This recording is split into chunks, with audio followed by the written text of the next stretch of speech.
News on the firing of Steve Bannon today, but let's just first get to the development on the controversial white supremacist march in Charlottesville. One of the public faces of that protest, this neo-Nazi, filmed espousing violence and ethnic cleansing, has been brought to tears. Christopher Cantwell was the central figure in that chilling Vice documentary. The New Hampshire man was heard denigrating blacks, Jewish people, showing off his arsenal of weapons, and declaring the death of Heather Heyer as justified.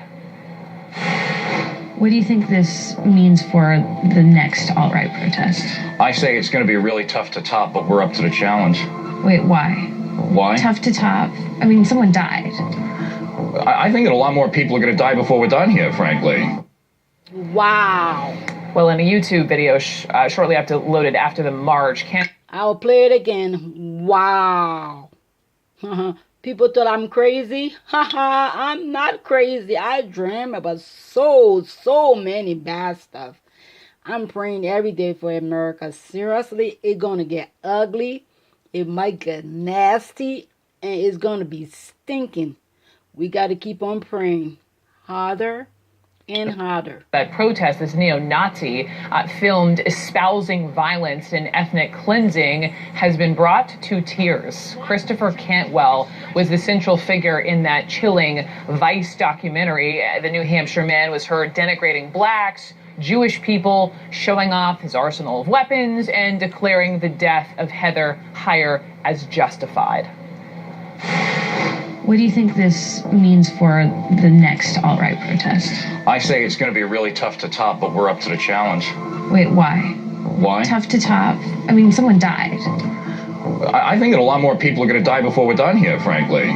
Wow. Well, in a YouTube video shortly uploaded after the march, Cantwell isn't nearly as brash or tough-talking. A tearful Cantwell claiming he and his group did everything they could to prevent violence. We have done everything in our power to keep this peaceful, you know? I know we talk a lot of on the internet, right? But like literally, Jason Kessler applied for a permit like months ago for this, okay? When they yanked our permit, we went to the ACLU and we went to court and we won. We've been coordinating with law enforcement the entire time. Every step of the way, we've tried to do the right thing. And they just won't stop. Wow. Well, one rapper activist contends these riots could be the best thing to happen to Black America, and he'd rather see, quote, the ugly truth than a beautiful lie. David Banner tweeting, "Why do you wish someone else was in office? Is it so the snake can go back into the grass? No. Let it show its head so we can deal with it." David Banner joins me now. David, welcome to you, sir. Hi, how are you doing? It's been a week. Yeah. Well, it's been about 400 or 500 years for Black folks. So, let's talk about you. Let's talk about what your message this week, that you said you are glad this has happened. The mask has been ripped off. I didn't say that I was glad that this was happening. My comments were about Trump. But let's talk about that. It wasn't about Charlottesville, so let's be clear. The thing is this, let's be honest.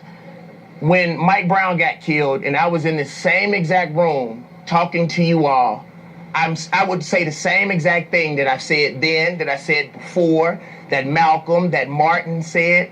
The funny thing is when it comes to Black people, America acts like it's something new every time. Whether it's a cop killing an innocent Black man, or it's alt-right running their cars through a group of innocent people, it's the same thing for us. So I don't understand why America acts so surprised.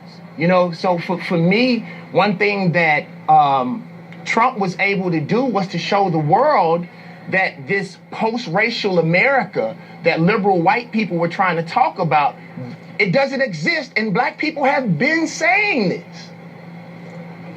No, I'm listening to you. And by the way, let me just go on the record and say, of course, I wouldn't infer that you thought the death of Heather Heyer was a good thing. I just think the fact that the mask has been ripped off, to your point, that we're having this conversation out loud, you know, and I don't know if you were listening to my conversation a second ago with the guy from the North Carolina Sons of the Confederacy, and you know, trying to hear all the perspectives on these Confederate statues and monuments. How do you see it? Because you have the Nancy Pelosi's and the Cory Bookers saying, take them all down, right? I agree. Then you have Chuck Schumer, who's essentially, I'm paraphrasing, who's saying, hang on a second, this is a distraction by the president and by Steve Bannon for the handling of Charlottesville and, not delivering a full-throated condemnation of these white supremacists. What the amazing thing to me is this.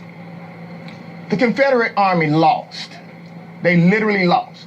So for me, you actually said it. Germany is a great example of what you do if you are really sorry for what happened. Right. If they lost, you shouldn't care, because really their symbols not only make black people feel that way, they should make you feel that way. But since America won, it doesn't have the same feeling as slavery and the things that black people still go through in the South. Because the 2010 census said the largest conglomerate or the largest censuses of black people are in the South. So we have to deal with what people say is an opinion or it's not that bad. It's similar to me arguing with you about pregnancy. What can anybody from the alt-right tell me about how the Confederate flag makes me feel, or those statues make me feel? Which was the point I was trying to make earlier with the gentleman from North Carolina about the feelings. I understand there are the facts, but it's the feelings, and I can't crawl into your skin, David, and know how you feel. Do you feel, though, with the firing of Steve Bannon, do you feel better? No, I listen, let me tell you, I didn't feel better when Obama was elected president, because it doesn't change for black people in the hood. It does not change. It doesn't matter whether it's the alt-right or, like I said, black men and women, whether it's Mike Brown, Freddie Gray, it doesn't matter whether it's Tamir Rice. Black people are dying, and black people, white supremacy is affecting us regardless of who it comes from. So what I'm saying is, what I think should happen is this. It's what you all do as supposed good white people. You see what Germany did. Why do you even care what the people from the Confederate feel? They lost the war. It should come down, because if you really care about history, what about the Native American history? What about the African history? Everywhere that white men have conquered anybody on this earth, they have literally almost totally decimated their culture. So why all of a sudden, because it's other white men, they care about the history? When you think about it, think about public flags. Public flags are supposed to be a conglomerate effort of everybody in that state. So as a Mississippian, and knowing how many black people stay in Mississippi, that does not represent me or my culture. That means death and slavery to me. And just like most things in America, if it's something that's important to a white man, it will be considered. David, I appreciate your passion, and to the point that has been made before. I don't know, but this shit Democratic people started, oh, it's gonna get ugly, nasty, and stinking, filthy, smelling all over the place. Why did you guys went into all that mess? Why you acting stupid? Why you guys went overboard? Why you guys took things to the farthest extreme? Now from one thing to another. And I've been saying, I dreamed about this. I saw a lot of stuff in my dream. I've been preaching. So many people thought maybe I'm just making up stories, or I was just lying. For what reason? I have 3 generations of family in America. I love that place. My family still lives there. Friends, relatives, just name it, cousin, brothers, uncle, auntie. I don't know, man. This thing is just too much. It's just, it escalated. Ooh. This is about where America is today, not about where America was back then. Right. David Banner. Can I ask you one question before you leave? Isn't it sad that as a black man, we are still arguing about the same things that my grandparents were complaining about? If something happened to a dog, or think about the police force. When we were talking about innocent black people being murdered in America, they were passing laws to protect policemen when statistics show that being a policeman isn't even the 15th most dangerous occupation anymore. What about us? What about laws? I don't care about black and white shit. You guys just started this whole mess, and now it's just gonna go from one level to another. It's a whole new, different ball game. Stop it. Change it. Pass laws that will make people afraid to do terrorist act and call terrorists even if they're white men. David Banner, I don't know if that was a question, but it was a powerful statement, and I can't even imagine what some of that feels like, just being real with you. David Banner, thank you. Thank you. Wow. This is CNN Breaking News.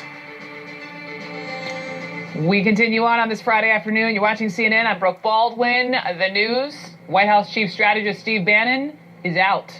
Officials tell CNN President Trump fired the former Breitbart founder. A source says Bannon was given the option to resign, but was forced out. So since day one, Bannon has been a controversial figure inside the Trump White House and also the campaign because of his alignment with the so-called alt-right movement. Bannon's firing comes just days after he gave an extraordinarily candid interview that seemed to undermine the president's authority. We'll talk about that. And moments after this news broke, the editor of Breitbart, Steve Bannon's former website, tweeted the single word, war. Let's begin with Jim Acosta. This firing of Steve Bannon, I don't know. It's going to be another big mess, seriously. It's going to be another whole different ball game. Why you guys keep doing this? I mean, God showed me all these things in my dream. I've been saying it, but people just thought, oh, yeah, she just want to be noticed. She's looking for attention. Oh, maybe she's just lying or making up story. No, I'm not lying or making up any story. I have family over there. I mean, 3 generations of family. My mother have lots of grandkids and great-grand over there and kids over there. And I've been saying it. And everybody disturbed right now. Everybody's so worried. They don't know what to do. They've been there for years and years and years. They have their home over there. They bought houses, land, and other stuff. They got their business or businesses. They can't just leave everything and just pack up and go. Go where? Oh my God, you guys, y'all don't understand some of us pain. You guys just think everybody on Facebook or on the internet are fake or liars. Some of us are real people. We are not fake and we are not liars. We say the truth and we speak our mind. This is disturbing a lot of people that I know personally. I'm not talking about Facebook fan or internet people. I'm talking about real people that I know, that I interact with or interacted with before, and my family. Come on, guys. This is serious matter, man. Senior White House correspondent. He is in Bridgewater, New Jersey. What are you hearing, Jim, about exactly how this went down? Wow. Well, Brookie, this is starting to feel like one of those days where the White House is like a reality show. Steve Bannon was fired, forced off the island, you might say. My understanding from talking to White House sources, Brooke, is that this was in the works a couple of weeks ago, that he was supposed to be fired 2 weeks ago, but was given the option to resign. And but, you know, if you cut through the White House speak there, he was forced out. He was fired. But my understanding is that he's still hanging around over on the White House grounds. He was spotted leaving the cafeteria earlier this afternoon, appeared to be in good spirits. But this is a part of what John Kelly, the new chief of staff, is trying to do inside this White House. He is trying to bring about a more orderly and disciplined power structure inside that West Wing to control who goes into the Oval Office, who speaks to the president even by phone, and who speaks on behalf of this administration. And you'll remember earlier this week, Steve Bannon was granting these interviews, during which he was essentially contradicting the president. That also rankled people inside the White House, we're told, including the president. And so that was just not going to fly. And so that's why you have the White House putting out this statement earlier today via Sarah Huckabee Sanders saying, that John Kelly and Steve Bannon mutually agreed that today would be Steve's last day, is the way it put it. It was put in that email. And so I was just talking to an administration official just in the last few moments. There is some optimism inside the White House that what John Kelly is doing is going to bring about some change. But as we've discussed time and again, Brooke, the question is, can John Kelly control what the president says and does? And by all accounts, at this point, he cannot do that. The president is still the president, Brooke. Yeah. Well said, Jim Acosta. Thank you. Let me bring in CNN senior political analyst David Gergen, former presidential advisor, Rich Galen, a Republican strategist, and in a moment here we've got Jamila Lemieux, the VP of News and Men's Programming at Interactive One. And so welcome to all of you on this big Friday. David Gergen, first to you. Steve Bannon gets the door. What does this mean for the presidency? I think it's a lot easier, Brooke, to explain why Steve Bannon is leaving than what it means. Okay. I think we're going to be puzzling about what it means for a while. On why he's leaving, there simply wasn't room in the White House for General Kelly and for Steve Bannon. General Kelly is wants hierarchy, he wants order, and Steve Bannon is exactly the opposite. But take the latest flap here in the last couple of days, and that was Steve Bannon giving an interview saying that war with North Korea is impossible. He'd considered cutting a deal that the United States leaves Korea altogether in exchange for the North Koreans becoming nuclear free. That is totally in conflict. No, it didn't go over well. And so the generals in the administration had to scramble to tell allies and friends that simply isn't U.S. policies. So you can see why Kelly wanted him out. And he obviously got the president to agree. It's ironic that it happened the same week that Steve Bannon had one of his greatest victories, and that it was the president's Tuesday response to what happened in Charlottesville. That was very much a Steve Bannon kind of reaction. As to what it means on the outside, there are two things. One, Jim Acosta is absolutely right. It doesn't change Trump, and a lot of the chaos didn't come from Bannon. It comes from Trump. The hatred and a lot of that is welled up inside him. But there is going to now be an interesting conflict because a lot of conservatives feel that Steve Bannon and the people around him represent the last conservative stronghold in the White House. I think they're wrong. The OMB director, Mick Mulvaney, is obviously very conservative. But nonetheless, Breitbart wants to declare war now on this White House because it's full of, whatever that means. One source said, yeah, well, they're full of Democrats. The White House that remains is full of Democrats, Wall Street types, and hawks. Manhattan. And they want to be. There's going to be a big pressure on. Steve Bannon's very close to the Freedom Caucus in the House, which was so instrumental in getting the health care reform passed in the House. So I think there's going to be some rough spots ahead. Steve Bannon's not going away. He is, as he calls himself, the classic honey badger. We know his saying, and we won't repeat it on TV. Rich Galen, we won't. Rich Galen, you chuckled when I was asking David about, well, what does this mean? And he was like, well, let me just try to understand the why first. What do you think? A lot of people this week were saying, in the wake of Charlottesville, get him out. This will be so much better. But will it be? Well, remember what General Kelly said when he came in to be the chief of staff. His job is to control the staff, not control the president. Right. So he didn't set the bar out of sight. People had high hopes, but and he's making good on it.